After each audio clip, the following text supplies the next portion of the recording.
클릭 감사합니다. 삼테크TV 김선표입니다. 만나서 반갑습니다.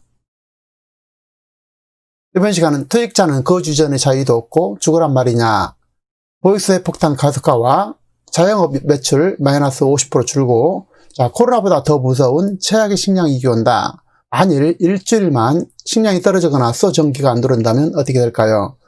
신문 헤드라인 몇 개 보면서 말씀 나누도록 하겠습니다. 코로나보다 더 무서운 최악의 식량 위기 온다. 식량 자급률 45.8%, 10년 새 10% 넘게 하락했고, 종부세 폭탄 현실로 퇴직자는 거주 자유도 없습니까? 종부세 공포에 아우성 퇴직자는 죽으란 말이냐? 코로나19 탓 전국 자영업자 매출 반토막 현실로. 자영업자 10명 중 8명 코로나19 이후 매출 급감했다. 오락, 여가, 숙박업, 소상공인 전원 매출 감소를 호소하고 있고, 약국 매출은 코로나 이전보다 70% 급감했다. 코로나 약국 매출 70% 감소, 경영 처방은 없나요? 종부세 폭탄 현실로 퇴직자는 거주 이전의 자유도 없습니까?에 대해서 알아보도록 하겠습니다. 청와대 국민청 게시판에는 종부세 퇴직한 사람은 거주의 자유도 없습니까? 라는 제목으로 한 청원이 올라왔는데, 퇴직한 사람은 거주의 자유도 없습니까? 라는 제목의 청원이 올라왔는데, 자신을 은퇴자라고 소개한 청원인은 퇴직자는 강남에 살 수 없나요?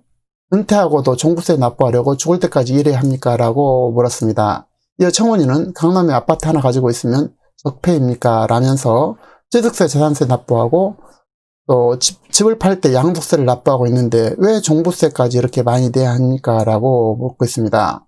또한 청원인은 몇 년 전에 아파트 가격이 몇 억 빠졌을 때 국가에서 보전해 주셨냐라면서 강남의 사람들은 투기꾼이 아니다. 몇 년 전에 집값이 몇 억 빠졌을 때 그냥 가지고 있었다. 왜냐하면 내가 살아온 집이라는 것입니다. 그래서 이것이 이제 투기의 대상이 아니라는 것이죠. 그러면서 청원인은 퇴직하고 삶의 뿌리를 옮기는 게 얼마나 힘들 거라고 한 번쯤 생각해 보냐라고 질문하고 있습니다. 이제는 국가가 살 곳을 정해주는 것인가 라고 묻고 있습니다. 이익을 실현하는 것도 아닌데 적당히 세금을 부과합시다라고 덧붙이고 있습니다. 한마디로 미시이련에 끊임없는 세금을 부과하기 때문에 퇴직자들이 가장 큰 문제가 되겠죠. 올해 종부세 납부 대상자는 70만, 80만 명 수준으로 지난해 59만 5천 명보다 무려 10만 내지 20만 명이 늘었고, 갈수록 세수도 역대 최대 3조 3,471억 원보다 4조 원대를 기록할 것으로 보이고 있어서 갈수록 종부세 부담이 큰 문제가 될 것으로 보입니다. 내년에는 주택 보유자들의 부담은 더욱더 커질 전망인데, 내년은 국가주택 보유자에 부과하는 종부세 최고 세율이 기존 3.2%에서 6%로 오르게 됩니다. 여기에 정부가 추진 중인 공시가 현실화까지 더해진다면 세금은 천문학적으로 불어날 수밖에 없죠. 그럼에도 분산 정책을 주도하는 여권은 세금을 더 내는 것은 당연하다라는 입장입니다. 올해 말 퇴직을 앞둔 직장인 김모 씨는 왜 세금으로 거주 자유를 빼앗겨야 하는지 모르겠다면서 들어오는 월급은 없는데 공시가격 때문에 세금을 더 내야 한다고 울분을 토하고 있습니다. 그러면서 투기로 집을 산 것도 아니고 평생 아파트를 구매해 바쳤는데 꿈을 이루자마자 포기하고 지방으로 내려갈 판이라고 절규하고 있는 것입니다. 이처럼 대폭 상승한 공시가격이 반영된 종부세가 지난 23일 고지되자 힘들다는 아우성이 여기저기서 터져나오고 있는 것이죠. 종부세 고지 대상자는 66만 7천여 명으로 작년보다 약 15만 명이 늘었고, 세액은 1조 8,148억 원으로 작년보다 무려 5,450억 원이 뛰었게 됐습니다. 약 42.9%, 약 50% 가까이가 뛰었다는 얘기죠. 다음은 코로나보다 무서운 최악의 식량 위기 온다라는 거.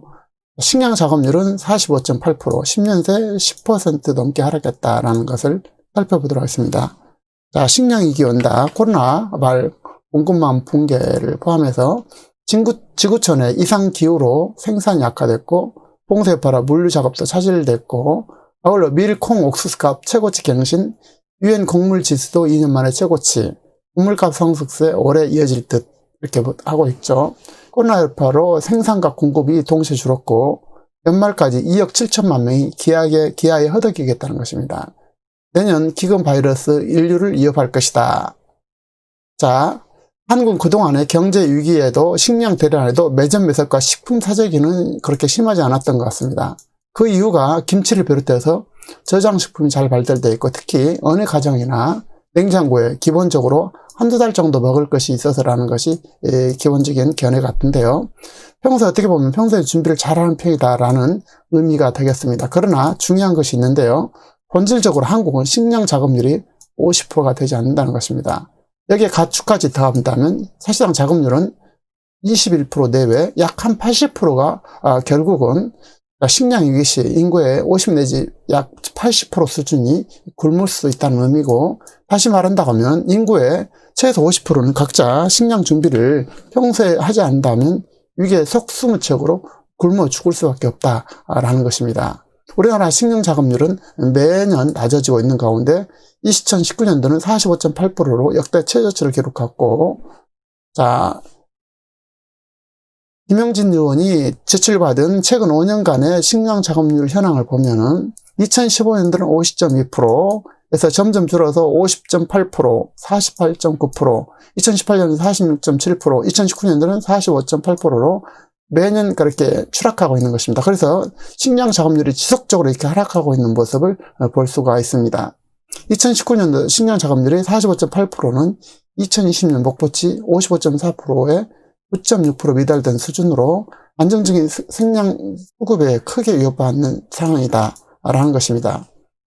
2019년도 품목별 자급률 현황을 보면은 서류가 105%로 가장 높고, 다음으로는 쌀이 이제 92%라는 것입니다.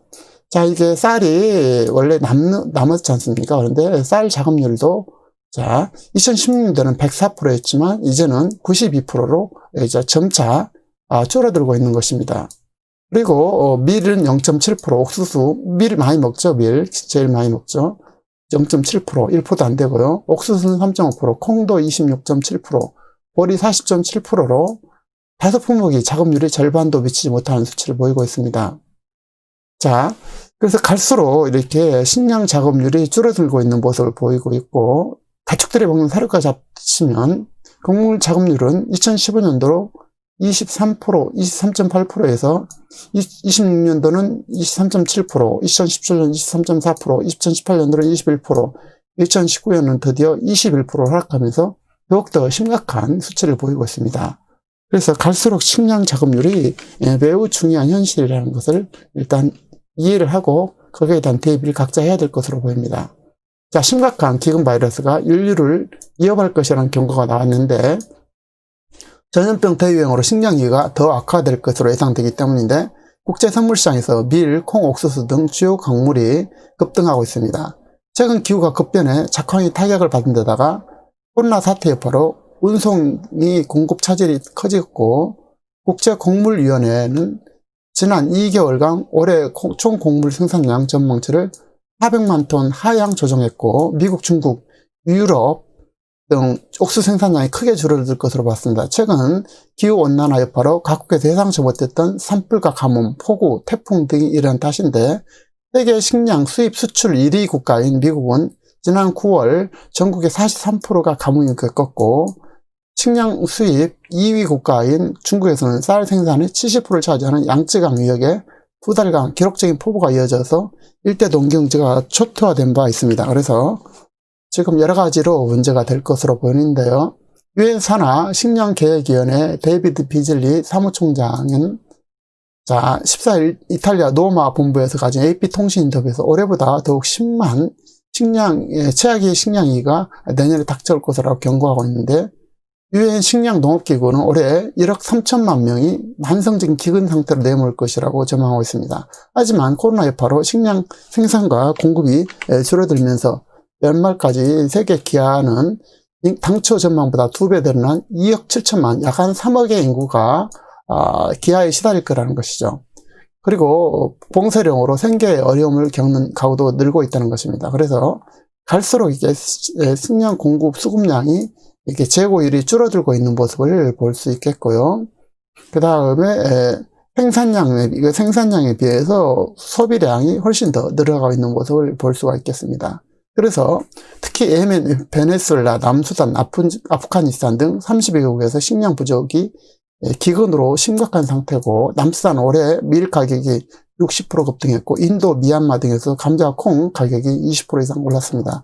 FAO 세계 식량 가격 지수는 5월 91%포인트에서 5개월 연속으로 상승해서 지난달 100.9%까지 기록하고 있습니다. 그래서 식량 가격 지수가 지속적으로 높아가고 있는 것을 볼 수가 있겠습니다. 자, 2014년도부터 16년까지 100을 기준으로 했는데 100을 오버한 거, 100에서 1% 정도가 높아진 건데요. 내년대 세계 곡물 생산 증가율은 4,270만 톤인 반면 소비 증가율은 5,240만 톤으로 약 1,000만 톤이 이렇게 부족한 것을 볼 수가 있습니다. 내년은 식량 부족 현상이 더욱 심화될 것이라는 게 베이즐리 사무총장의 경고가 되겠는데, 코로나19의 2차 확산으로 모든 경제 국가가 악화됐고, 중저소득에 더욱 악화가 될 것이라고 강조하고 있습니다. 그래서 최근 1년간 유엔 곡물 가격 지수를 보면은 91.6%에서 111.6%로 지수가 지속적으로 높아간 것을 볼 수 있습니다.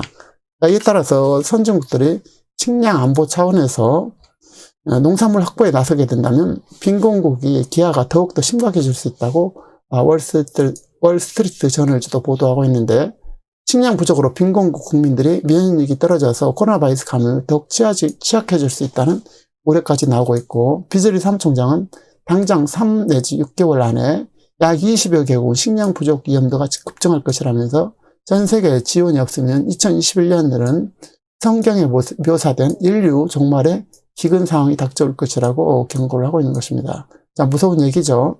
인류 기근의 종말, 성경에서 잘 묘사되고 있는데 그것이 바로 2021년도에 실현될 것이라는 것입니다. 다음은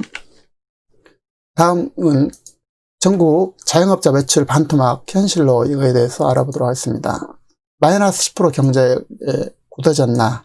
자영업 매출 7주째 마이너스, 작년에 70% 수준이다. 자, 코로나로 인해 전국 자영업자 5명 중 4명이 매출이 줄었고, 감소 규모는 월 평균 반토막이 이른 것으로 조사됐고, 전국 소상공인 매출 7주 연속 작년 대비 90%에 머무르면서 마이너스 10%가 굳어진 것이 아니냐는 건 우려가 현실로 나오고 있습니다.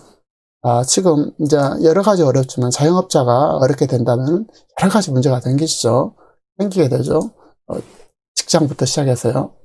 자, 4일 한국 신용 데이터에 따르면 지난주 10월 26일부터 11월 1일까지 전국 소상공인 매출은 전년 동기 대비 약 11% 감소한 것으로 나타났고, 자영업의 침체는 통계청 이날 발표한 8월 경제활동 인구 동향 조사 비임금 근로 및 비경제활동 인구 부가조사 결과에서도 드러나고 있는데, 8월 기준 고용원이 있는 자영업자는 1년 전보다 17만 2천 명 줄어든 136만 3천 명으로 집계되었습니다. 고용이 없는 자영업자도 6만 6천 명이 늘어난 419만 3천 명이 됐습니다. 직원을 두고 일했던 사장이 경영이 어려워지자 직원을 내보내고 나홀로 사장이 되었거나 아예 폐업했다는 뜻이 되겠습니다. 특히 자영업 주축인 40대, 50대는 각각 10만 6천 명, 10만 1,000명씩 줄어들어서 다른 연령대와 비교해서 타격이 컸다는 것입니다. 비대면 출퇴근 기록 자동 급여 계산 서비스 알밤 대표 김진용과 비대면 알바 채용 바로 면접 알바콜 대표 선미경은 정기 설문을 통해서 코로나 국내의 자영업 운영 실태를 파악하고 있는데, 소상공인들을 대상으로 매장 운영 및 직원 관리와 관련한 현장 목소리를 제공하기 위함으로 지난 9월 첫 조사 이후 근본 두 번째 조사에서는 최근 코로나19 이후 매출 변동 실태를 주제별로 설문을 실시했는데, 본 설문에는 매장을 소유한 전국 소상공인 431명이 참여했는데, 먼저 설문에 참여한 소상공인들에게 코로나19 월 평균 매출 증감 변화에 대해서 물었는데, 그 결과 무려 84.5%가 매출이 감소했다라는 것입니다. 다시 말해서 약 15% 정도는 매출의 변동이 없었고 84.5%가 매출이 감소했다는 것입니다. 코로나 이전과 비슷하거나 이전과 비슷하거나 매출이 늘었다라고 답한 경우는 거의 없다는 것입니다. 매출이 늘었다는 경우는 이제 약 5%가 있다는 것인데요.